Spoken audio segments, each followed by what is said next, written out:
Төсвийн хүрээний мэдрэмж байнгын хороондоос асууж таарах юм байна. Одоо сайд нь байхгүй юм байна. Энэ төсвийн хүрээний мэдээллийн тогтоолыг харахад эх оны төсвийн зарлага санхүүжилтийг 33.4 тэрбум 4 их найдад барина гэж тоо явж байна. Тэгэхээр энэ жилийнхээ төсвийн зарлагаа нэмэгдүүлэх үү гэсэн байр суурьтай байгаа юм байна гэж нэгдүгürt ойлгож байна. За энэ зөв үү гэдгийг нэгдүгээр байнгын хороондоос асууя. Хоёрд нь манай сангийн яамныхын энэ хэдүүлэн төсвийн зарлага санхүүжилтэнд бүтцийн өөрчлөлт хийвэл яасан бэ гэсэн санал байна.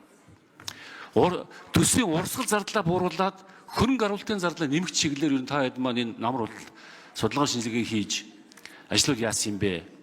Төсвийн урсгал зардлаа хэдүүлээ бууруулахгүй болохоор хөрөнгө оруулалт маань нэмэгдэхгүй байна. Хийх ажил маш их байгаа байхгүй. Амлсан ажил зөндөө байгаа. Тийм болохоор энэ чиглэлээр одоо төсвийнхээ 26 төсвөө боловсруулах чиглэлээр ажлууд яасан юм бэ гэсэн санал байна.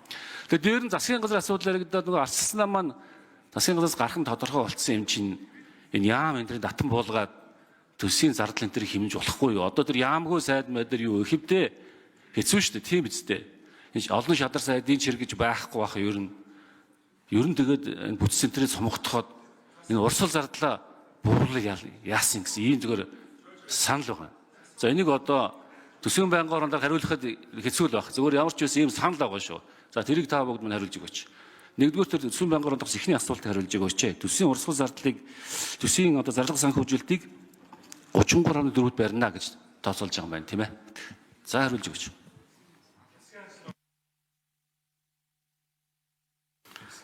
За даваасрын дарга хариулт өгье.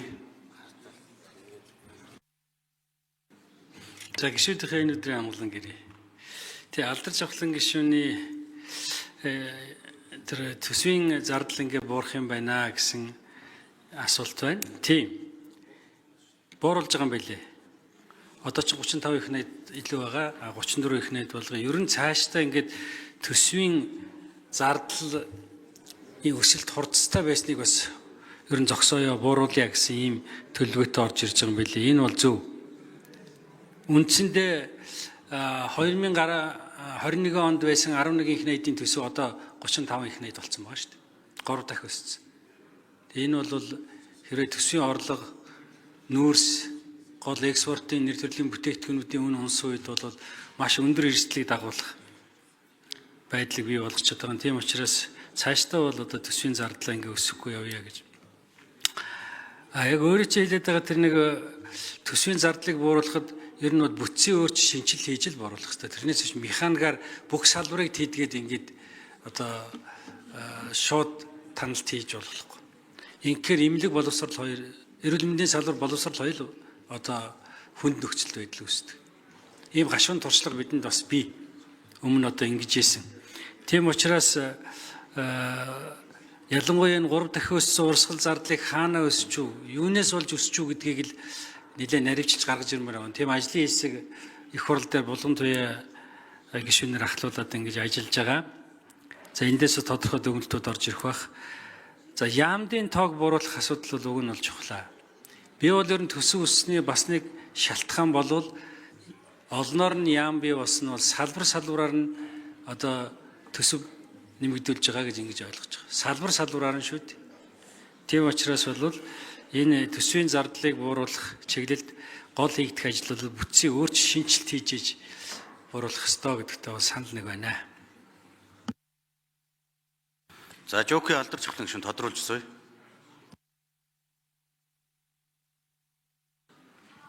За даваасрын даргад баярлалаа. Та бас санхүүчхүний хувьд бас миний саналыг дэмжиж байгаа их баярлж байна. Манай сангийн яамныхын саяны одоо миний хэлсэн саналыг та хэд маань бас надад албан ёсоор албан бичгээр эргэж хариу өгөөч би хүсэж байгаа. Төсвөдөө бүтцийн өөрчлөлт хиймээр хэдүүлээ.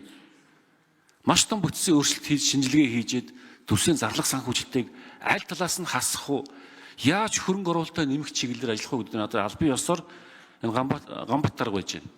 Надад эх 7 хоног та бүгд маань албан ёсоороос хариу өгөөч. Би одоо 26-ны төсвүүдээр бас асуудлуудыг тавья гэж бодож байгаа. Тэр булган туяа сайдын ажлын хэсэг ахалж байгаа юм бол тэр энтерт нь олж ажиллая гэсэн бодолтой байна. Тэгэхээр төсвийн зарлагт том бүтцийн өөрчлөлт шинжилгээх цаг болсон гэж би бодож байгаа.